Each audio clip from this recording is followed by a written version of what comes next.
Good morning, ladies and gentlemen.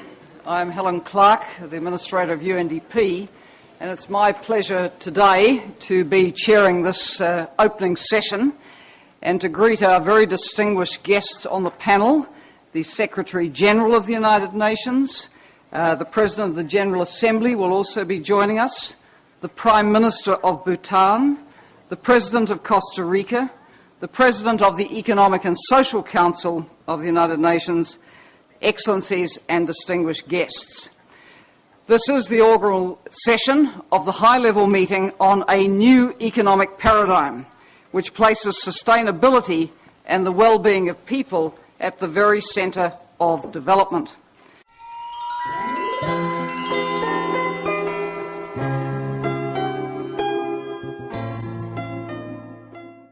And now I'd like to turn to my two colleagues to the left. So Venerable Dr. Anil Sakya, please, first. Morning. We started with everyone's happy face. But now I see we are talking about happiness, but looks like we are exhausted with that happiness. And whole idea of happiness is somewhere, I think, we are missing the whole link what we used to feel. Hearing all this talk here, I think that I just want to go to the very fundamental idea of happiness here. And we have all these different representation from different countries. I just want to remind you what is the whole idea of happiness and well-being all about from the etymological point of view. Of course, in West, I guess that happy is based on something about luck, isn't it? So that's why we have to pursue happiness. Because it's a luck. It's a flourishing. It's something. But in the half-east of this world, it's very interesting that towards from Pakistan, India, all go up to the Indonesias, we use the Sanskrit or Pali words which call sukha and dukkha. Sukha is for happiness. Dukkha is for suffering or misery. The etymology of this sukha and dukkha, I guess that it can give you real pictures of happiness. Sukha and dukkha. Su and du here is a prefix. The main root of happiness and misery here is kha, the letter alphabet or the root verb. Su means easy, du means difficult, not easy.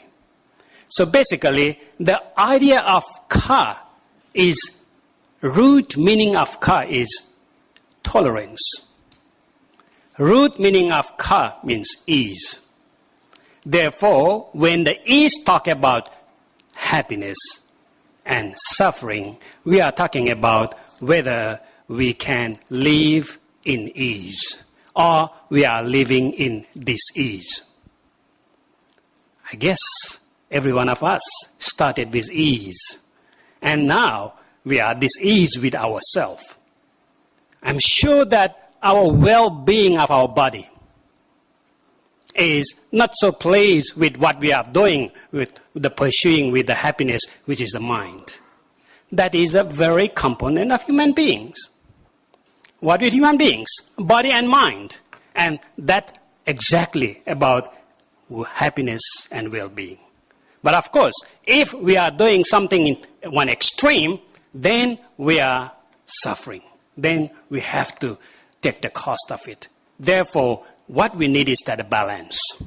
Balance between the mind and balance between the body. And basically, that can be done, every one of us here.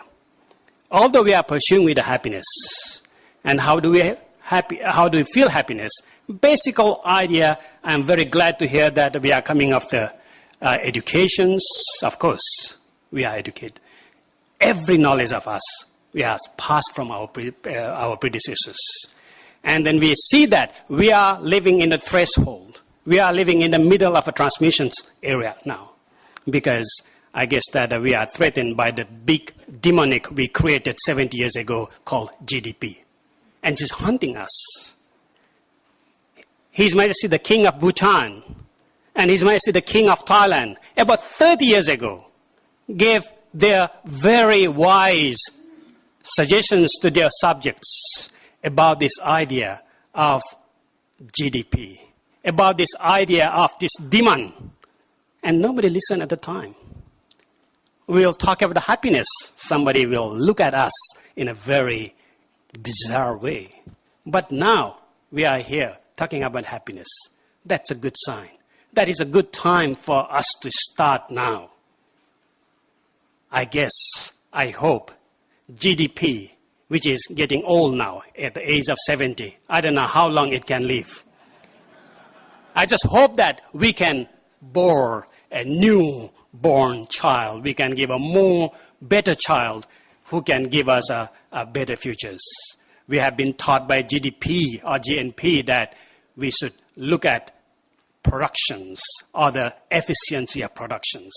And we have seen the consequences.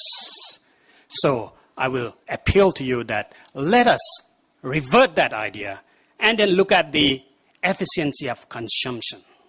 Look at from ourselves what we need. And the need is always controlled by the idea of the middle path, the idea of a self-sufficiency, or the GNH, which is guided by the three things: resilience, relationship, and reasoning. Keep in mind, are we resilient? Are we doing enough knowledge to see that what is a pro and con? And then, of course, the whole idea of relationship we are lacking. We are human because there is another human. And then we disregard the importance, the significance of other human which make us a human. And I hope that this kind of gathering will bring this wisdom and then really warn us that there is future, and then we should give that future to our future generations. We are happy that we have lived so far because of the grace our ancestors live with us. And then what is there for our future generations if we are really look only for yourself? Thank you.